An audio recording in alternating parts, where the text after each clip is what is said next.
बिस्मिल्लाहिर्रहमानिर्रहीम नहमदुहु व नुसल्ली अला रसूलिहिल करीम अम्मा बाद। अज़ीज़ अहबाब, आज हमारा तख़स्सुस फ़िल फ़िक़्ह का 12वां सबक है और तख़स्सुस फ़िल फ़िक़्ह के 12वें सबक का उन्वान मनसब इफ्ता की नज़ाकतें। देखें फ़तवा देना कितना अहम काम है कि सल्फ़ सालिहीन फ़तवे से कैसे डरा करते थे और वो फ़तवे से बचा करते थे, अपने आप को दूर रखने की कोशिश करते थे। तो ये सबसे पहली बात तो ये है कि मुफ्ती जो फ़तवा देता है कि मुफ्ती अल्लाह और उसका रसूल का नायब है, क्योंकि ये फ़तवा शरीयत को बताना है और शरीयत ये मुफ्ती अल्लाह ख़ुद हैं। कि जैसे युफ्ती का आता है कि भाई अल्लाह रब्बुल इज़्ज़त ने फ़तवा दिया और अल्लाह ताला से पूछा गया और जनाब रसूल सल्लल्लाहु अलैहि वसल्लम से कुछ सवाल किया गया और आप सल्लल्लाहु अलैहि वसल्लम ने उसका जवाब दिया है। तो ये मुफ्ती दर हकीकत अल्लाह और उसके रसूल का नायब है। और दूसरा ये है कि मुफ्ती जो फ़तवे पर दस्तखत करता है ये अपनी तरफ से नहीं, गोया कि अल्लाह रब्बुल इज़्ज़त की तरफ से, शरीयत की तरफ से अपने उस फ़तवे पर दस्तखत करता है।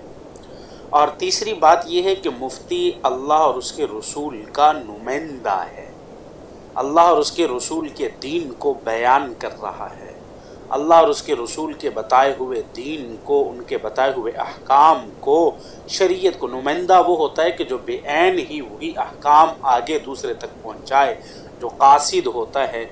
ये मुफ्ती उनकी अल्लाह और उसके रसूल की तरफ से कासिद और नुमाइंदा है।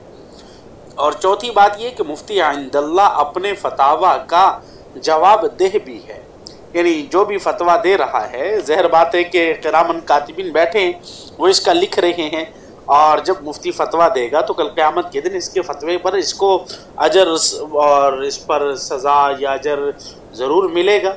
ये गोया कि ऐसा है कि ये मुफ्ती है, ये जन्नत और जहन्नम के दरमियान में खड़ा हुआ है। यानी अगर फतवा शरीयत के मुताबिक देगा तो जन्नत में दाखिल होगा, और अगर फतवा अपने शरीयत के मुताबिक नहीं दिया बल्कि अपने नफ्स को सामने रखा, ख्वाहिशात को सामने रखा और ज़ाती अगराज को सामने रखा, तो फिर जहन्नम में जाएगा। तो इसी वजह से इन सारी बुनियादों पर कहा जाता है सबसे पहले मुफ्ती को चाहिए कि बहुत डरे और एहतियात करे। फ़तवे के अंदर बहुत ज़्यादा एहतियात करने की ज़रूरत है, बहुत ज़्यादा डरने की ज़रूरत है। हत्ता कि देखा नहीं कि हज़रात सहाबा इकराम रिज़वानुल्लाहि अलैहिम अजमाइन और हज़रात सल्फ़ सालिहीन वग़ैरह बहुत ज़्यादा डरा करते थे। शेखैन अली, ख़ुसूसन शेखैन अली रहमा के बारे में, यानी हज़रत अबू बकर सिद्दीक़ रज़ी अल्लाह ताला अन्हु और हज़रत उमर फ़ारूक रज़ी अल्लाह ताला अन्हु के बारे में आता है। तो वो तो फ़तवे देने में बहुत ज़्यादा एहतियात करते थे और उसमें वो बग़ैर मशवरे के कभी फ़तवा नहीं दिया करते थे और बग़ैर मशवरे के कभी कोई हुक्म नहीं बयान किया करते थे। यानी उनसे मशवरा करना बहुत ज़्यादा मनक़ूल है। तो इस वजह से मुफ्ती को बहुत ज़्यादा डरने की ज़रूरत है और बहुत ज़्यादा एहतियात करने की ज़रूरत है। और दूसरी चीज़ फरमाया कि देखें मुफ्ती को जब तक शरअ सदर ना हो उस वक़्त तक फ़तवा ना दे और तहक़ीक़ के बग़ैर जवाब ना दे। मुकम्मल तहक़ीक़ कर ले, मुकम्मल तहक़ीक़ करने के बाद जवाब दे। जब मुकम्मल आपको शरअ सदर हो जाए, आलिम मुफ्ती है या आलिमा है, मुफ्तिया है, तो मुफ्तिया को भी चाहिए और मुफ्ती को भी चाहिए कि मुकम्मल तहक़ीक़ और शरअ सदर के बाद ही जवाब देना चाहिए। इसमें लोगों को भी चाहिए कि वो जल्दबाजी से काम ना ले, वो उसको मुकम्मल तहक़ीक़ करने दे, तो मुकम्मल तहक़ीक़ करने के बाद फिर जवाब तलब किया जाए। तो इस वजह से मुकम्मल तहक़ीक़ और शरअ सदर के बाद ही जवाब दिया जाए। और तीसरे नंबर पर यह है कि किसी भी मसले को मामूली और हकीर ना समझा जाए। देखें वो मसला इबादत का है, मसला अकायद का है, मसला नमाज रोज़े का है, ज़कात का है, खा वो मसला आम इस्तेमाल का है या मसला नादिरुल वक़ू है, किसी भी मसले को मामूली ना समझा जाए, किसी मसले को हकीर ना समझा जाए। हर मसले के अंदर तहक़ीक़ ज़रूरी है, हर मसले का पहले मुताला ज़रूरी है, उसका हवाला ज़रूरी है, मुकम्मल शरअ सदर के बाद उस फतवे को, उस मसले को बताया जाए।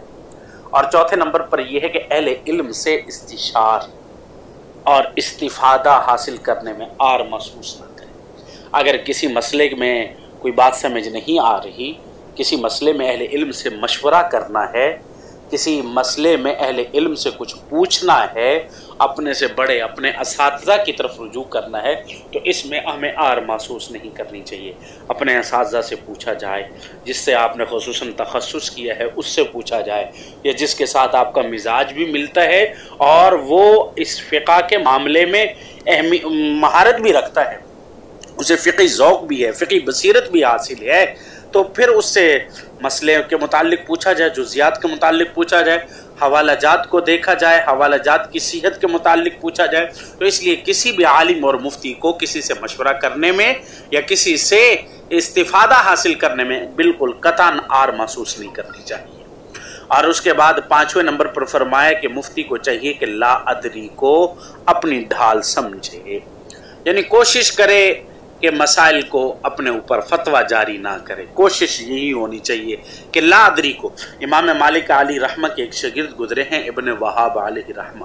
ابن وہاب علیہ رحمہ فرماتے ہیں کہ میں نے امام مالک علیہ رحمہ سے 30,000 سوال کیے ہیں۔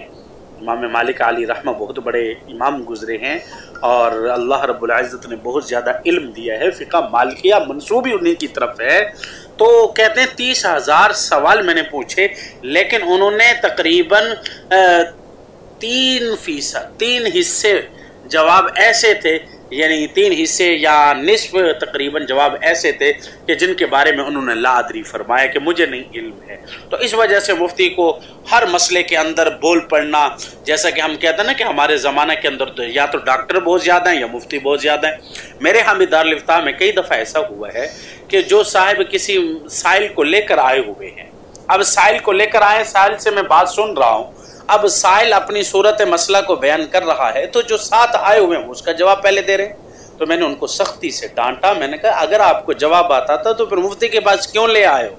جب مفتی کے پاس لے آئے ہو تو آپ خاموشی سے بیٹھیے، سوال بیان کیجئے اور اس کے بعد پھر مفتی کا جواب تسلی سے سنیے۔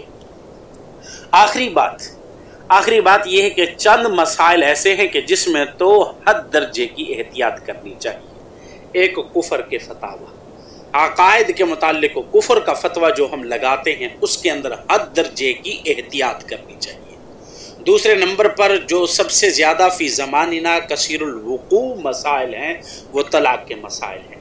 طلاق کے مسائل میں حد درجے کی احتیاط کرنی چاہیے، کیوں؟ حلال و حرام کا مسئلہ ہے، زندگی کا مسئلہ ہے، اور اگر تم نے فتویٰ طلاق واقع ہو گئی تھی اور تم نے کہا کہ نہیں واقع ہو گئی تو ساری زندگی جو گناہ ہوگا وہ مفتی کے سر پر ہوگا۔ اور اسی طریقے سے اگر طلاق واقع نہیں ہوئی تھی اور آپ نے کہا کہ طلاق واقع ہو گئی ہے، اب وہ عورت وہاں سے جا کر کسی اور مرد سے نکاح کرتی ہے جبکہ اس کا پہلا نکاح باقی ہے، اور اس ساری غلطی کا ذمہ دار مفتی ہوگا۔ کل قیامت کے دن اس کے اس فتوے کا اس کو جواب دینا پڑے گا۔ تو اس وجہ سے کفر کے مسائل میں، طلاق کے مسائل میں اور حلال و حرام کے مسائل میں حد درجے کی احتیاط کرنی چاہیے۔ اللہ رب العزت ہمیں عمل کرنے کی توفیق عطا فرمائے۔ وآخر دعوانا الحمدللہ رب